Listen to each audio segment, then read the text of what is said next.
What's going on, guys? So we have our 2020 pre-owned Ford Explorer Limited back. It's been in the shop for, I guess, a total of about a month and a half. We traded in a 2018 Ford Fusion SE for this pre-owned 2020 certified Limited Explorer. And, you know, the issues that we've had with it that sent it back to the shop were pretty minor, to be honest. It was a transmission thing where it was shifting kind of hard. They fixed that one up really quickly. They essentially reset it and cleared the valve body on it. Then the backup camera was blue screening on us. Those were really the only two. There was also this little shutter it would make when it would start up. So the auto start-stop feature, whenever you'd stop, the engine would shut off. Then you'd take your foot off of the brake and it would start back up. And you'd feel this little bit of a kind of like a rattling feel. And there was a TSB for that, which just required a clamp go into place. But ultimately, we just found out that that was just a little bit of exhaust rattle, and it didn't really have anything to do with something mechanically going wrong. But, you know, I definitely feel that the biggest frustration with this vehicle being gone was the fact that we had just bought it.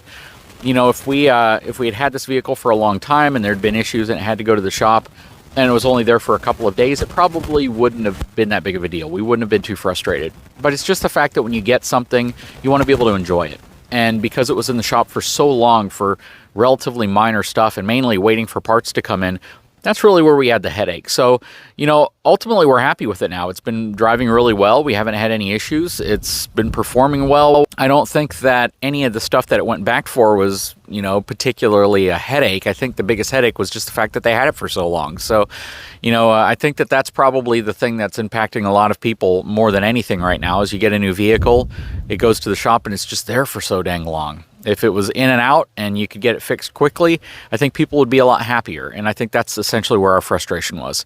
But we are very happy now that we got it back. We're going to drive it, see how we love it, and hopefully we don't have any issues where it has to go back to the shop. That said, this video is about a whole different topic. Hang tight, I'll be right back.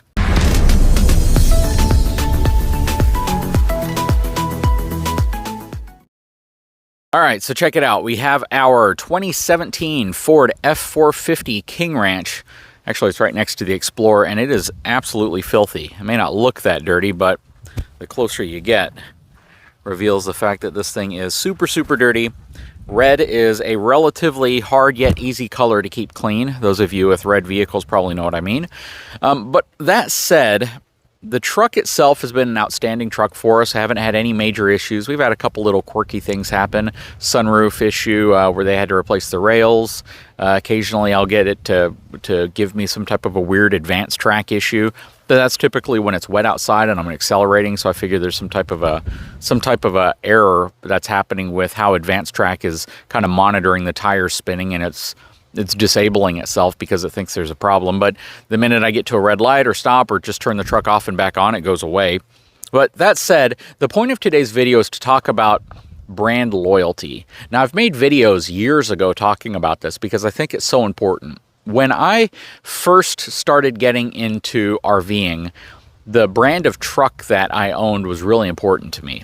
And I wanted to make sure that that specific brand was what I purchased because in the past it was the brand that I was a fan of. I was a fanboy of Chevy Duramax trucks. And a long, long, long time ago, I actually had two of them back to back. They were reasonably nice trucks, a lot of plastics. If you guys remember the earlier Chevy 2500 and 3500 HD pickup trucks. But pretty much all older trucks were plastic everywhere. They rattled themselves apart at some point, and in many cases they ended up kind of disintegrating from UV light hitting those plastics, especially in the case of Ram or Dodge Ram back in the day before it was just Ram. But that said, now in today's era, I am no longer a vehicle fanboy. And I know if you look at our little fleet of vehicles, the F450, my wife's Expedition, the Ford Explorer, the previous vehicles that we've had, many of them have been Ford vehicles. A lot of people might say, well, you're obviously a Ford fanboy. You're obviously biased towards Ford. And to be honest with you, that could be further from the truth. I've had the opportunity as a journalist now to spend time in every truck. Over the last 5 to 6 years, ever since my YouTube channel has encompassed trucks and RVs, and I go to all the actual media events and I get the vehicles provided to me. That said, Ford being the only manufacturer that will not provide me a vehicle because I'm outside of their range for that. But yeah, I get to drive a lot of vehicles. And Every time I hop into a vehicle that is nicer than my truck, I instantly realize it. I recognize that I like the interior, I like the seating comfort, I like the drivability of a lot of these other trucks. So after hearing that, you're probably wondering, well, why do you keep getting Ford vehicles? Well, for us, it's not about brand. It really isn't. It's about features. It's about getting the thing that you're specifically looking for and the manufacturer of the truck that you buy making that specific feature. I've told you guys time and time again, the minute General Motors or Ram start producing vehicles with a wide track front axle to give you that improved turning radius, and not just to produce a truck with a wide front axle, but to also give you that improved turning radius. We did a side-by-side comparison with my truck against a Ram 4500, which also has a wide track front axle, and my truck still turned much sharper than the Ram did by like 5 feet. So maneuverability is the reason. Now, when you look at basic tech features, almost all trucks these days are coming with great navigation systems, great safety features, great payload capacity, all the things that you're looking for, a lot of rear seat legroom for your passengers.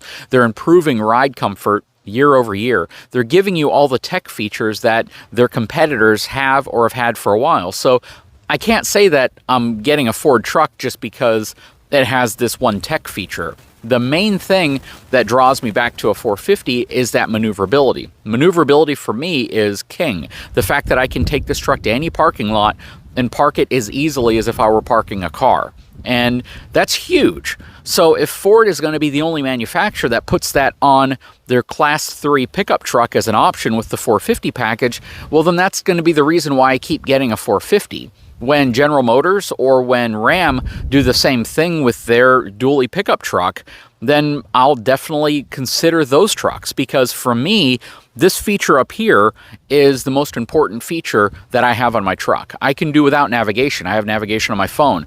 I can do without some of the features that this truck has, because the other trucks that I look at will also have those features. It's not exclusive to Ford. Now, when Ford came out in 2017 with this body style, they did have a lot of tech features that just were completely unavailable from the competitor. And when you look at that innovation moving forward and you look at little things that are added, again, feature for feature, if I can buy a truck that gives me the front maneuverability I'm looking for, plus all the features that the other trucks may have or may have introduced in the last couple of years, and now Ford may have with the 2023 model, then why wouldn't I consider getting the same truck? It's not because I'm a fan of the brand. I'm a fan of the features that they're including in the brand that makes sense from me. I hope that makes sense. Let me give you another example of this conversation. So again, I have the Ford Explorer right here. 2020 Ford Explorer Limited. People are going to say, well, why didn't you look at a Honda Pilot? Why didn't you look at, name it, a Telluride? Why didn't you look at Palisades? Why didn't you look at a Traverse or the GMC version of the Traverse? Why didn't you look at those other third-row SUVs? Well, what it came down to at the end of the day was the fact that I got a really great luxury package with all the safety features, all the things I was looking for, at a price and mileage that were more digestible for me looking at a pre-owned vehicle. So if we go through the checklist of things that made us select a Ford Explorer over any of those other vehicles, a lot of the vehicles look great, but having a good looking vehicle definitely matters, and I think the Ford Explorer is one of the best looking vehicles out there. Number two, it's also one of the best selling vehicles out there, even though I believe the Toyota Highlander has nudged out Explorer in terms of overall sales. This is like the second or third most sold SUV in the country. And probably even in the world. So many of the recalls and issues that Explorers have had have been on very small numbers of them. But let's look past the sales numbers. When you look at the technology, when you look at the price, and you look at the overall package, it was hard to find a vehicle that would directly compete against this in that price category with the miles. So our SUV has about 30,000 miles. We paid over $36,000, about $37,000 plus a couple $1,000s for the warranty, like I said before. But for what we got with this SUV, We couldn't find any competing SUV in that price range with all the features that we're looking for. 360-degree camera, radar cruise control, blind spot mitigation. This has front and rear parking sensors on it. It has power liftgate with the little foot control so you can swing your foot underneath it. It has, again, it seats 6. This has the captain's chairs. I kind of wish it had the bench seat in the center. It has 4G LTE that it can broadcast to the vehicle, so we can put a little entertainment system in the back for our daughter. It has a lot of features, the B&O sound system, the higher end sound system with it. Remote start. I can start it from my smartphone. I can check the status of the vehicle. It has GPS on it, so I can actually track the vehicle from my smartphone. It has LED headlights, high beams, low beams, has really great accent lighting on it as well. It's got tons of accessories that are available for it. It's got a good towing capacity, 5,200 pounds worth of towing capacity, great acceleration. It's really set up well. It's even got heated and ventilated seats with a heated steering wheel. The back seats are heated seats. So again, when you look feature for feature, we couldn't find another SUV that looked as nice, had the same technology features, had the same capabilities overall, plus all the safety features in a price range with the mileage that would rival this. That's really what it came down to. This was actually more than I wanted to spend. We ended up paying about $7,000 more than I was looking for. I was only looking for like a $30,000 vehicle. I was going to be happy with like a Ford Escape, something like that.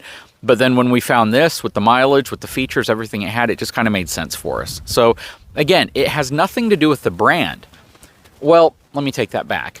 It has everything to do with what the brand does with the vehicles they produce that might make it more appealing. In my opinion, vehicles are all just about as reliable as ever. They've come a long way in terms of drivetrain, powertrain, mechanical reliability.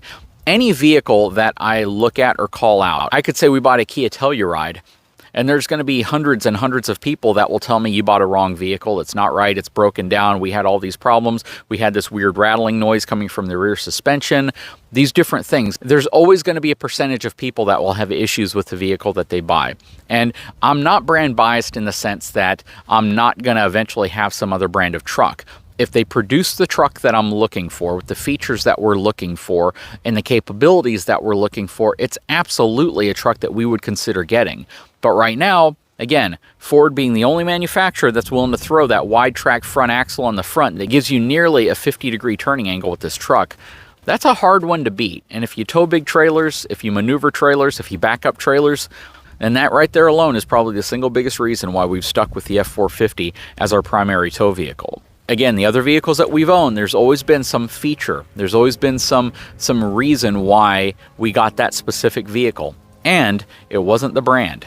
So just keep that in mind. Anyways, guys, I sure hope you've enjoyed this video. I definitely recommend to always keep an open mind. If you don't care about the turning angle, then all the other trucks are fine. They all make beautiful trucks. We'd probably have a Ram 3500 sitting here because it was really a hard decision on if we were going to go back to an F450 or if we were going to get the Ram. But at the end of the day, you know, that wide track front axle really sold us on the F450. And I think a lot of folks who buy vehicles think the same way. I would love for another manufacturer to do it, but if they don't, I'm going to stick with the brand that does do it. Guys, if you haven't had a chance, please take a moment, subscribe to my channel, give me a thumbs up, and we'll talk to you again very soon.